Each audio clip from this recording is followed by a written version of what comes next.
अस्सलाम वालेकुम स्टूडेंट्स आज की हमारी टॉपिक का वीडियो है radial and transverse components of velocity and acceleration.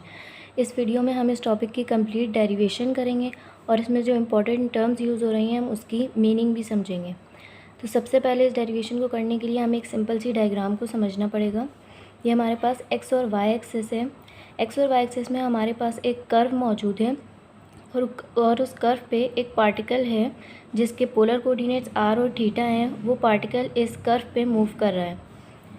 इस कर्व से हमने ओरिजिन से एक रेडियस वेक्टर ड्रॉ कर लिया है जिसको हमने आर से रिप्रेजेंट किया है। आर और एक्स के बीच में जो एंगल है उसको हमने थीटा से रिप्रेजेंट किया है। उसके बाद हमारे पास दो टर्म्स आ रही हैं, आर कैप और एस कैप। ये क्या है? तो आर कैप रिप्रेजेंट करता है रेडियल डायरेक्शन को और एस कैप रिप्रेजेंट करता है ट्रांसवर्स डायरेक्शन को। अब रेडियल और ट्रांसवर्स डायरेक्शन क्या है? तो रेडियल डायरेक्शन होती है डायरेक्शन ऑफ पोजीशन वेक्टर और रेडियस वेक्टर। तो हमारे पास ये आर है, इसकी जो भी डायरेक्शन होगी वो हमारे पास रेडियल डायरेक्शन कहलाएगी। उसके बाद हमारे पास आती है ट्रांसवर्स डायरेक्शन। तो ट्रांसवर्स डायरेक्शन क्या होती है? रेडियल डायरेक्शन के परपेंडिकुलर जो डायरेक्शन होती है उसको हम कहते हैं ट्रांसवर्स डायरेक्शन। तो ये हमारे पास एक सिंपल सी डायग्राम है, इससे हम इसकी कंप्लीट डेरिवेशन करेंगे। सबसे पहले तो हमारे पास है पोजीशन वेक्टर। किसी भी पोजीशन वेक्टर को हम कार्टेशियन कोऑर्डिनेट सिस्टम में इस तरह से लिख सकते हैं, r is equals to X I plus Y J. I और जे यहाँ पे यूनिट वेक्टर्स हैं जो कि डायरेक्शन को रिप्रेजेंट करते हैं। उसके बाद हमारे पास आ जाता है पॉइंट। उस आर थीटा जो है वो उस पार्टिकल के पॉइंट हैं जो कि हमारे पास कर्व पे मूव कर रहा है। अब हमारे पास क्या है, कार्टेशियन कोऑर्डिनेट और पोलर कोऑर्डिनेट सिस्टम का जो रिलेशन है उसमें हमें पता है x बराबर होता है आर कॉस थीटा के और y बराबर होता है आर साइन थीटा के।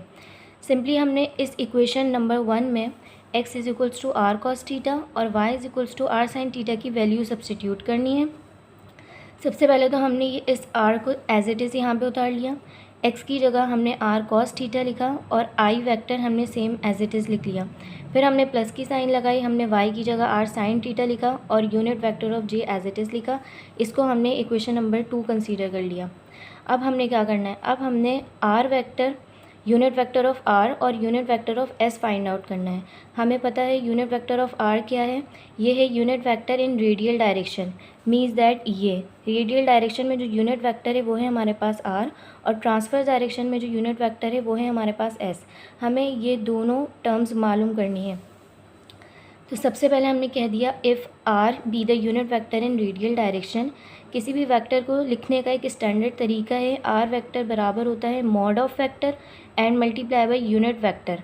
तो किसी भी वेक्टर को लिखने का एक स्टैंडर्ड तरीका है।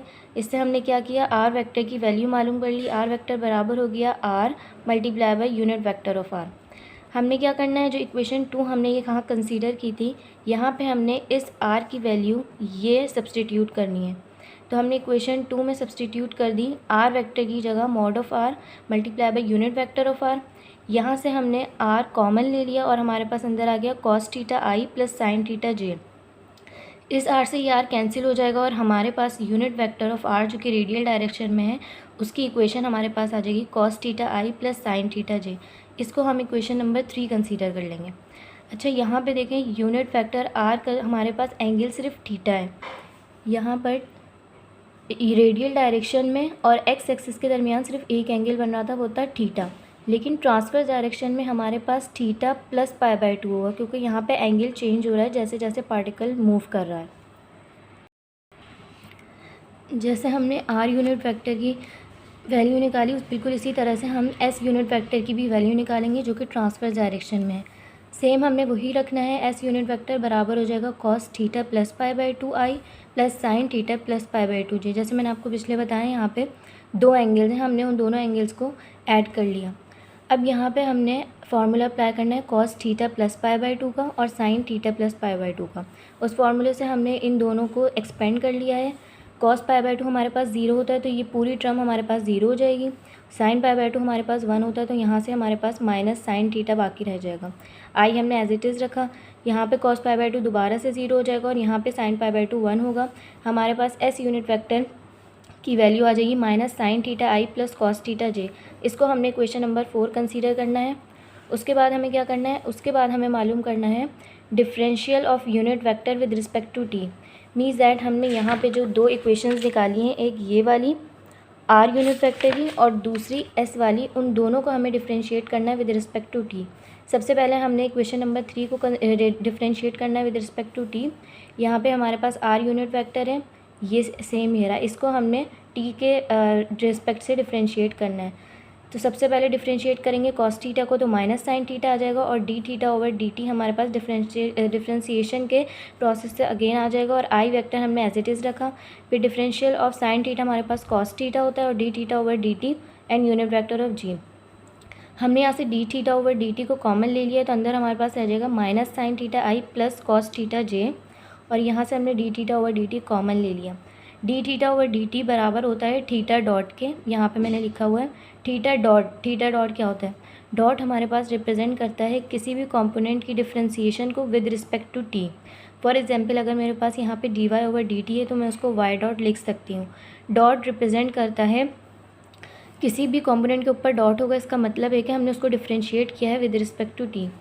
तो यहाँ पे D theta over D t की जगह मैंने थीटा डॉट लिख दिया और ये पूरी टर्म जो हमने अभी ऊपर इक्वेशन 4 बनाई थी ये एस कैप के बराबर है, जो कि यूनिट वेक्टर है ट्रांसवर्स डायरेक्शन में। तो मुझे ये सब लिखने की ज़रूरत नहीं है, इसकी जगह मैंने लिख दिया एस कैप।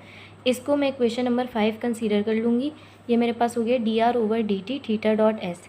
इसी तरीके से यहाँ पे जो मैंने ये एस कैप की वैल्यू निकाली थी, इसको भी अब मुझे डिफ्रेंशिएट करना है विद रिस्पेक्ट टू टी। इसको डिफ्रेंशिएट करने के बाद मेरे पास आ जाएगा minus cos theta I plus sine theta J, और D theta over D T हमने कॉमन ले लिया, इसको मैंने थीटा डॉट लिख दिया, और cos theta I plus sine theta जे हमने इक्वेशन नंबर 3 में निकाला है, ये आर कैप के बराबर होता है, तो इसको मैंने इक्वेशन 6 कंसीडर कर लिया। अब हम मालूम करेंगे इसके कॉम्पोनेंट ऑफ वेलोसिटी।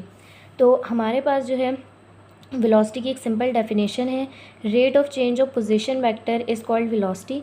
हमने ये फार्मूला सब्सटीट्यूट कर दिया, इसमें हमने आर वेक्टर की वैल्यू सब्सटीट्यूट करनी है जो हमने पिछली बार निकाली थी। ये वैल्यू हमने इस फार्मूले में सब्सटीट्यूट करनी है। सिंपल हमने यहाँ पे फार्मूले में सब्सटीट्यूट कर दी और उसके बाद हमने यहाँ पे u इंटू वी का फार्मूला लगा दिया।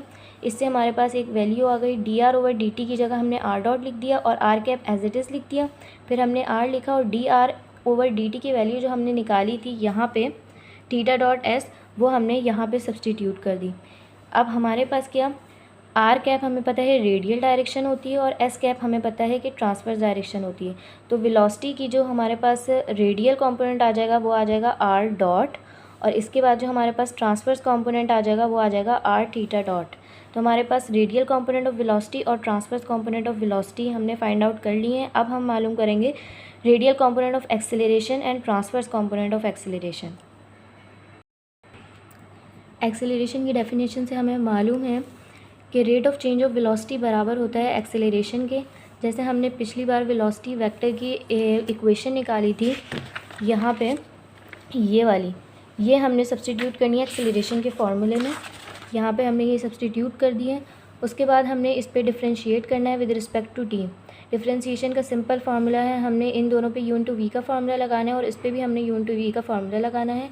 सिंपल यहाँ पर आ जाएगा d r dot over D t, इसको हम आर डबल डॉट कंसीडर कर लेंगे। फिर आर कैप हमारे पास एज इट इज़ आ गया, प्लस फिर आर डॉट, और यहाँ पे हमने जो पीछे वैल्यूज़ निकाली हैं d r cap over D t की, वो सब्सटीट्यूट करनी है।